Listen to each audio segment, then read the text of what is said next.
Hello everyone, and welcome back to the channel. Today on Need for Knowledge, we go behind the scenes to see how Chinese calligraphy ink is made, as well as an insight into the 4 treasures of Chinese calligraphy. Ever heard of calligraphy? I'm not talking about the modern ones we see now. I am referring to those seen in old Chinese movies or animations. Calligraphy is considered one of the most beautiful pieces of ancient art ever seen for many good reasons. Most people have heard about calligraphy from one source or another, and have probably seen some calligraphy works. However, there is more to each beautiful piece than just the final product. That said, let's take a look at how the ink used for Chinese calligraphy is made. One thing you should know is that Chinese calligraphy contains the essence of Chinese culture and is one of the noble arts of China, having been around for many centuries.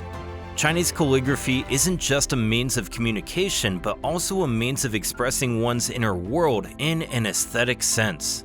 Ancient Chinese people paid great attention to calligraphy, as it was an essential way for a candidate to manifest their literary talent in the imperial examination because it gave a first impression to the examiners. Even children of high officials and nobles had to learn how to properly write calligraphy, and most emperors themselves were pretty good at it.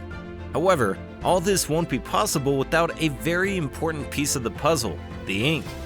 In modern times, the inks used for Chinese calligraphy are liquid inks mainly because they are cheap and convenient. However, experienced Chinese calligraphers follow the old ways and use ink sticks, allowing them to control the consistency of the ink solution. The ink used in ancient Chinese calligraphy was always black and was chiefly made from lampblack and glue obtained from animal hides or horns. However, with time, there have been newer additions to these ingredients to improve the aesthetics and preservation of the ink. Ink sticks are made with the same base ingredients of soot and animal glue, with the extra additives occasionally added for aesthetics or as preservatives. The soot is made by burning wood such as pine or oils such as tung oil, tea seed oil, soybean oil, or lard in a restricted air supply. The animal glue is obtained from various sources such as fish skin, egg white, oxhide, or deer antlers, which make the highest quality glue. The animal glue is used as a bonding agent in the ink stick, and it's believed that good ink greatly depends on good glue, as it gives the ink life and texture. The extra additives used for preservation or aesthetics include incense and medicines. That is, herb extracts from ancient Chinese medicine like comfrey, clove, ash bark, white sandalwood, sappanwood, oriental sweet gum, deer musk, and pearl dust. These additives can function as preservatives for the ink stick, or just to improve the physical aesthetics of the ink sticks. Once all these ingredients have been obtained, the production process can then begin. All the ingredients are added in precise proportions and mixed into a dough, which is kneaded until smooth and even, almost like making baked snacks. The dough is subsequently cut and pressed into a specific mold of your choosing, after which it is left to dry slowly. The most common mold used for ink sticks is the rectangular or cuboid mold, though other shapes are occasionally used. Ink sticks are made plain, as they often have different images and inscriptions incorporated into their design to improve their physical appearance. This could include indications of the producer or the type of ink stick, some kind of poetry, or an artistic image. According to Chinese culture, a good ink stick should be as hard as stone, have a texture like a rhino, and black like lacquer. The culture also believes that the grinding surface of a good ink stick should be a sheen that is bluish purple in reflected light, black if low quality but manageable, and white if bad. Badly made ink sticks are pretty easy to identify, as they would crack due to inaccurate soot to glue ratio, insufficient kneading, or uneven drying. Also, the best ink sticks make also no noise when ground because fine soot is used in making them, which causes the grinding action to be much smoother. On the other hand, A very loud or scratchy noise when grinding an ink stick shows that it is of poor quality and made using grainy soot. The ink stick is one of the major essentials of Chinese calligraphy, but it isn't ready for use just yet. To make the ink needed for Chinese calligraphy, a small amount of water is poured onto an inkstone, and then the ink stick is rubbed in a smooth circular motion.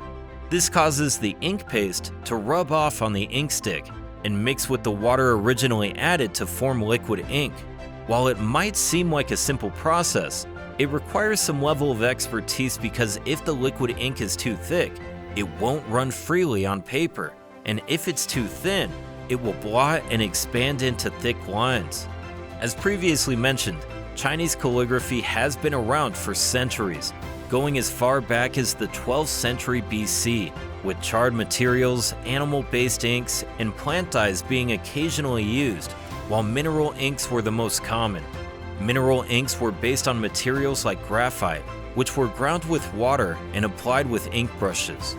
The transition of mineral inks made from graphite to soot and charred inks occurred before the Shang dynasty from 1766 BC to 1122 BC. With the union of the Chinese people by the Qin dynasty from 221 BC to 206 BC, Prime Minister Li Si actively promoted an integrated form of writing based on inscriptions on bronze wares of earlier states known as seal character, or Zhuanshu. In the Eastern Han Dynasty from 25 to 220 AD, the Chinese people simplified the seal character, creating the official script, which appeared to be much neater and more delicate. It has been developed since the late Han Dynasty and is the most popular and influential writing style of today. Different types of ink sticks have been produced over the years, made from a minor or major alteration in the ingredient used and its composition. The types include oil soot ink, made from tung oil or other kinds of oils with more glue than other kinds. Pine soot ink, made from the soot of pine wood with less glue than oil soot ink. Lacquer soot ink, made from the soot of dried raw lacquer. Charcoal ink, made using ordinary wood charcoal with the least amount of glue. And colored ink, an oil soot ink blended with different pigments to make a solid ink of color. I mentioned earlier in this video that calligraphy is considered one of the noble arts of China. The other noble arts which the Chinese culture was built include lute playing, chess, and painting. Chinese calligraphy on its own also has some features known as the 4 treasures of Chinese calligraphy, which include the writing brush, made with different materials for both the bristles and shaft, the ink stick, which we have discussed in detail, the ink stone, or the ink slab, known as the reputed head of the 4 treasures, and possibly the most important item, paper. Each of these items is very important in its own right. However, what makes Chinese inks much better than Western ink is that they don't fade like Western ink and last way longer. Have you ever seen a real-life Chinese calligraphy piece? Leave your answer in the comments section below. Thank you for watching this episode of Need for Knowledge, and we will see you in the next one. Don't forget to hit the like button and subscribe for new videos.